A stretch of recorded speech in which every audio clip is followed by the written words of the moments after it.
एक ओंकार सतनाम करता पुरख निरभौ निर्वैर अकाल मूरत अजूनी सैभंग गुरप्रसाद जप आद सच जुगाद सच है भी सच नानक होसी भी सच।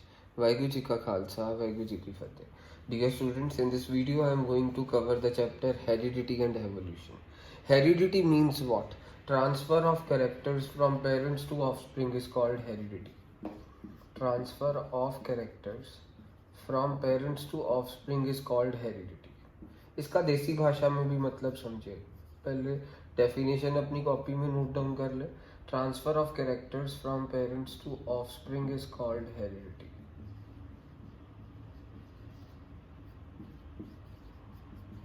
तो इसका देसी भाषा में मतलब क्या है कि तुम लोगों को कह दिया जाता है कि तुम्हारी शक्ल तुम्हारी मम्मा पे मिलती है, पापा में मिलती है, तुम्हारे नाक तुम्हारी दादी पे गया है, कान तुम्हारे दादू पे गए हैं। ये क्या है?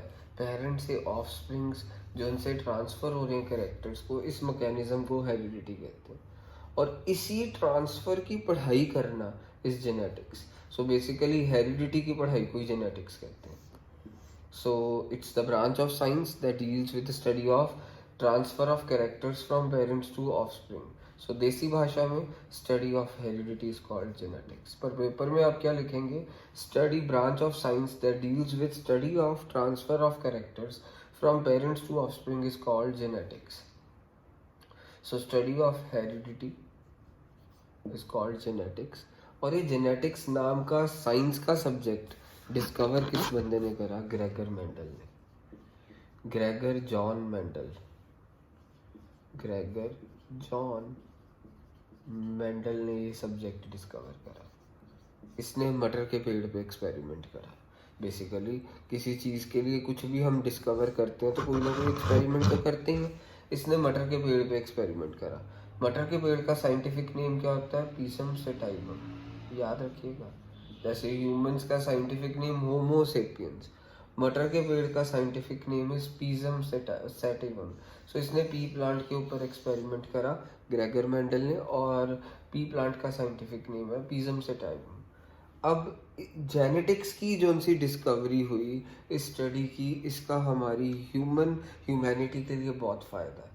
हम देखते हैं कई जेनेटिक डिजीज़ को जेनेटिक काउंसलिंग से हम दूर कर सकते हैं। जो लोग माहिर होते हैं ना जेनेटिक्स में, वो जेनेटिक काउंसलर्स बन जाते हैं, और जेनेटिक काउंसलर से जेनेटिक काउंसलिंग्स करवाई जाती हैं। तो जेनेटिक काउंसलिंग होता क्या है? जिनसे न्यूली वेडेड कपल्स हैं उन्हें एडवाइस करा जाता है कि वो जेनेटिक काउंसलर्स के पास जाएं, और वो जेनेटिक काउंसलर्स के पास जाके देखें कि उनके आने वाली जनरेशन के फीचर्स कैसे कैसे हो सकते हैं। अगर कोई जेनेटिक डिफेक्ट होने के चांसेस होंगे तो उसे रोका जा सकता है। सो जेनेटिक काउंसलिंग में क्या होता है? न्यूली वेडेड कपल, कोई भी, मीन्स ये नहीं कि अब उनकी फैमिली में कोई बेसिकली कोई जेनेटिक प्रॉब्लम है तो उन्हीं कपल्स को ही जेनेटिक काउंसलिंग करवानी है, नहीं। अगर कोई पीछे किसी पुश्तों में भी कोई जेनेटिक प्रॉब्लम नहीं है, फिर भी हमें न्यूली वेडेड कपल्स को जेनेटिक काउंसलिंग करवानी चाहिए। इससे क्या होता है? मीन्स 1% प्रोबेबिलिटी भी न्यूली बॉर्न बेबी में जो सी जेनेटिक डिफेक्ट की है वो भी ख़त्म करी जा सकती है। So newly wedded couples are advised to go to genetic counselors for doing their genetic counseling in order to avoid any probability of genetic diseases in their newly born babies. तो न्यू बॉर्न बेबीज़ में यानी genetic problems ना हो। जैसे आप देखते हैं thalassaemia है, सिकल सेल एनीमिया है, हाइमोफीलिया है, ये ऐसी कई बीमारी, कलर ब्लाइंडनेस है, ऐसी ये कई बीमारियां हैं। अगर सभी वाइड स्केल पे जेनेटिक काउंसलिंग हो तो इन सभी को वाइप आउट करा जा सकता है, इन जेनेटिक डिजीजेस को। जेनेटिक डिजीजेस में क्या क्या आता है? थैलेसीमिया, हाइमोफीलिया। सो ये जेनेटिक डिजीजेज हैं जिनको हम रोक सकते हैं अगर जेनेटिक काउंसलिंग करवाएं न्यूली वेडेड कपल में। तो ये ऐसे जेनेटिक डिजीजेज पूरी तरह से हमारी सोसाइटी से वाइप आउट हो सकते हैं। सो बेसिकली थैलेसीमिया में होता क्या है? मीन्स जैसे हमारे को कोई चोट लगती है तो वो चोट के बाद मीन्स खून थोड़ा टाइम बहता है और ऊपर पपड़ी बन जाती है, उसे क्लॉट कहते हैं। खून निकलना बंद हो जाता है। जिनको थैलेसीमिया हाइमोफीलिया होता है ना, उनको क्या होता है कि चोट लग जाए ना तो वो पपड़ी नहीं जमती, मीन्स क्लॉटिंग नहीं होती, खून बहता रहता है और मीन्स तब तक भी बह सकता है, बाल्टियाँ भी भर जाती हैं इन लोगों के खून के साथ। मीन्स ये इतना भयंकर डिजीज़ है। इनको blood transfusion after every 23rd day चाहिए होती है, जिनसे मेजर थैलेसीमिक पेशेंट होते हैं।